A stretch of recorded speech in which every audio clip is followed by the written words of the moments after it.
Mesdames et messieurs, bonjour et bienvenue dans ce premier point d'information au cœur de la matinale. Le comité décisionnel du Conseil national pour la nutrition, l'alimentation et le développement de la petite enfance s'est réuni hier jeudi sous la présidence de Daniel Kablan-Duncan.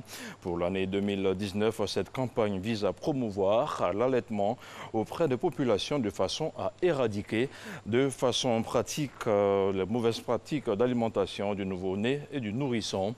Pour cette deuxième rencontre au titre de l'année 2019, le vice-président a invité tous les acteurs à s'inscrire dans la stratégie définie par le gouvernement comme seul gage du succès durable. Et après 23 années d'existence, le régulateur du marché boursier, le Conseil régional de l'épargne publique et des marchés financiers a mobilisé 10 000 milliards de francs CFA. Face à de nouveaux défis, le CREP-MF veut se conformer aux normes internationales dans les activités boursières de l'Union économique et monétaire ouest-africaine UEMOA. En collaboration donc avec la Société financière internationale SFI, les responsables du CREP-MF ont initié à Abidjan une série de réflexions. Objectif, développer l'activité boursière. Les explications de Francis Boifo. 23 ans après la création du Conseil régional de l'épargne publique et des marchés financiers CREP-MF, le marché boursier est en pleine expansion avec 214 acteurs agréés en 2019 contre 171 en 2017.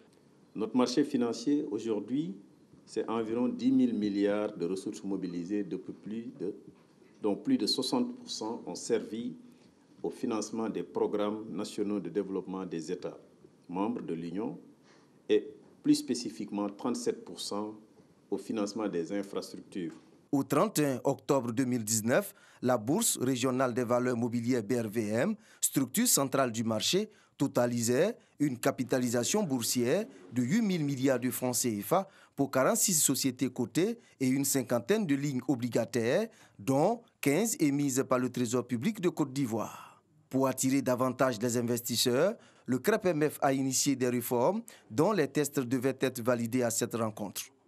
Dans un contexte de demande de mobilisation de fonds de plus en plus croissante, formés par les États pour les besoins de financement de leurs programmes nationaux de développement, il apparaît nécessaire et urgent que notre plateforme de levée de ressources se modernise en termes de simplification des processus et des délais, tout en rendant le marché plus attractif et plus sécurisé pour les investisseurs. Pour se conformer aux normes internationales en matière de régulation du marché boursier, le CREP-MF bénéficie de l'appui de la Société financière internationale du groupe de la Banque mondiale. Les deux structures ont signé un protocole d'accord pour l'organisation d'une conférence sur le marché financier régional en février 2020 à Abidjan. C'est une brigade qui aura pour mission de lutter contre les incivilités des populations. L'escouade de la salubrité a été présentée au grand public mardi dernier.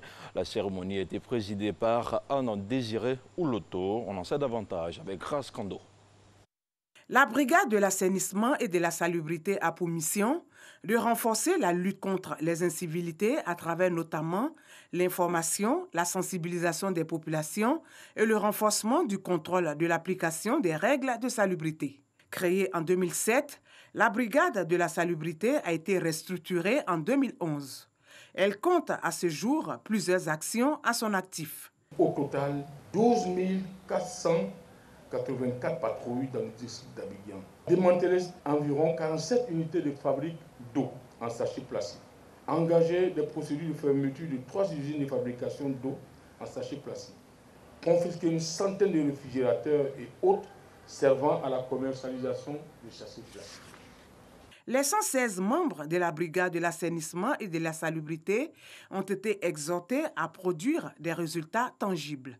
Vous devez démontrer que le gouvernement voit juste en faisant confiance à sa jeunesse. Soyez des agents déterminés et des citoyens qui adhèrent à la vision du président de la République.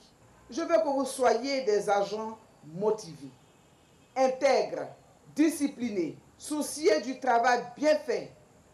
Je veux que vous soyez exemplaires dans l'exécution de votre mission.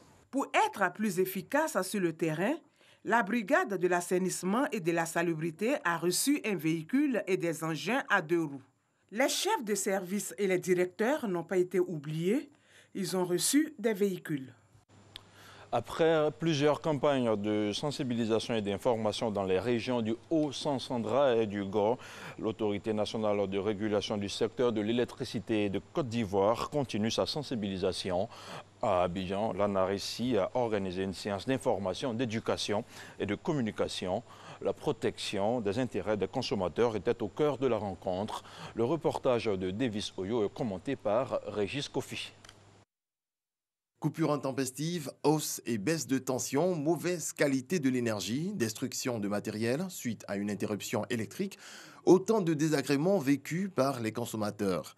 Une situation qui amène l'Autorité nationale de régulation du secteur de l'électricité de Côte d'Ivoire, ANARECI, à initier une séance d'information, d'éducation et de communication. Il s'agit d'instruire les abonnés sur leurs droits et devoirs. En cas de conflit, si le consommateur n'est pas content du traitement du service rendu à lui par CIE, il d'abord porte une réclamation à CIE et si cette réclamation n'a pas de réponse ou il n'est pas satisfait de la réponse, il vient s'adresser au régulateur que nous sommes et nous avons le pouvoir d'analyser cette réclamation qui devient un recours et de prendre une décision qui s'impose. Pour se rapprocher davantage des populations, plusieurs canaux sont mis en place par l'ANARECI. Il s'agit notamment du numéro vert. Ce numéro vert, il est gratuit. C'est le 800 800 02. Les consommateurs d'électricité peuvent aussi nous saisir à travers une adresse mail qui est recours avec S à la fin, @anare.ci. Mais fait important, c'est se rendre dans la maison du consommateur qu'on appelle les parcelles, les points d'accueil des consommateurs d'électricité que nous avons à Yamoussoukro ou ici à Abidjan. Projections et échanges directs ont permis d'éclairer la lanterne des abonnés de l'électricité. Désormais, je sais que lorsque mon compteur prend feu, ce n'est pas à moi de racheter le compteur, mais à la CIE de racheter le compteur.